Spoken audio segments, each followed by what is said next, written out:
Assalomu alaykum. Men Qurbonov Fazliddin Qulmamatovich, qishloq xo'jaligini mexanizatsiyalashtirish va avtomatlashtirish kafedrasi dotsenti. Demak, bugungi mavzumiz dish-simon tirmalarining tuzilishi, texnologik jarayoni va ularning ishiga qo'yiladigan agrotexnik talablar. Demak, rejamizda dish-simon barananing tasniflari, ularning demak konstruksiyasi, elementlari, dishli barananing nazariyasi va hisobi keltirilgan. Demak, dish-simon tirmalar qayerda nima maqsadda ishlatiladi? Yerlarni, turli xil qishloq xo'jalik ekinlarini demak ekish maqsadida shudgorlangandan so'ng ularda hosil bo'lgan yirik kesak fraksiyalarini maydalab, ya'ni urug' ekishga tayyorlash maqsadida turli xil dish-simon tirmalardan foydalanadi. Demak, bugungi kunda tishli tirmalarga nisbatan dish-simon tirmalar bir qancha qulayliklari bilan afzalliklarga ega. Demak, dish-simon tirmalar asosan sferik dishli va o'yiq dishlardan iborat bo'ladi. Dishlarning shakllari bo'yicha demak dish-simon tirmalarning turlari, ya'ni dalabob, bog'bob, botqoqbob tirmalarga bo'linadi.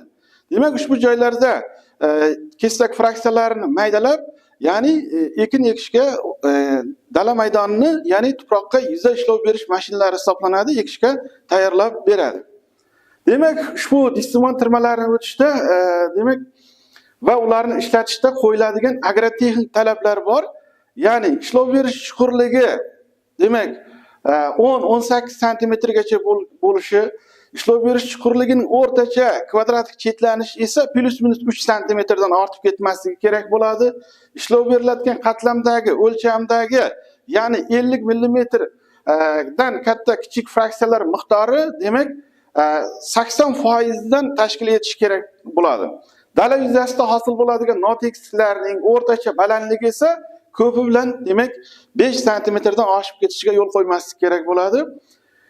Demak, dish-simon tirmaning ko'rinishi mana shu nimada kinematik ko'rinish keltirilgan. Keyingisi. Demak, dish-simon tirmalar har bir dishda tushadigan og'irlikka qarab, demak botqoqbob tirmalarimizda demak har bir tishiga tushayotgan demak og'irligi 450 dan 600 newtongacha bo'lishi talab etiladi. Dalabob tirmalarda esa demak 180 dan 300 newtongacha bo'lish talab etiladi.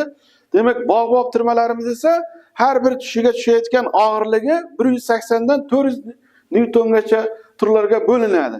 Dalabob tirmalar asosan demak serildi, serkesakli, shudgor tuproqlarini 10 cm chuqurlikkacha maydalab, yumshatib, ya'ni ang'iz yuzasini yumshatish, o'tloq yerlar, tuproq qatlamlarini demak deyarli ag'darmasdan yumshatish uchun ishlatiladi.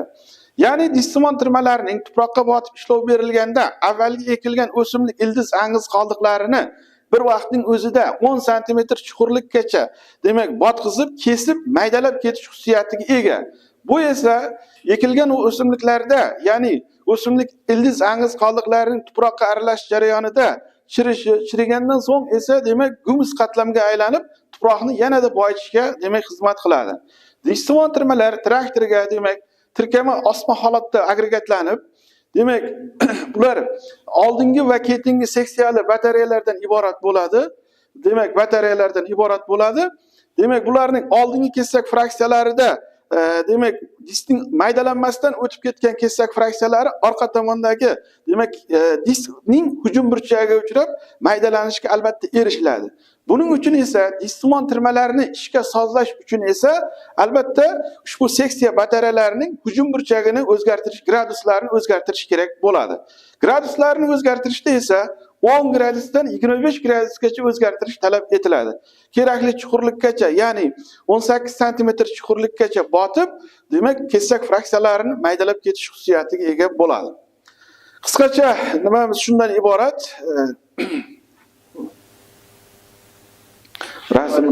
E'tiboringiz uchun rahmat. Shu mana nimani ham ochingda, mana to'xtatib turing. Nimani rangli nimalari bor-da. Mana dish-simon, mana u chiqish kerak edi. Sizga unday qildim, qaramadingiz. Mana shunga o'tkazing deyman demoqchi edim. Demak, dish-simon tirmalarimiz demak mana shunaqa ko'rinishdan iborat bo'ladi. Sferik va o'yiq dish, bu yerda o'yiq dishlardan iborat ko'rsatilgan. Demak, BDTM 303A dishli baranasi ko'rsatilgan. o'yig'li disli, demak, baranamizning afzallik tomonlari o'simlik poyasini, avvalgi o'simlik poyasini qirqib, orasida siqib maydalab ketish xususiyatiga ega. Ya'ni tuproqqa aralashtirib ketadi.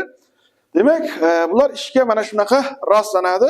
Qisqacha demak, shundan iborat. E'tiboringiz uchun rahmat.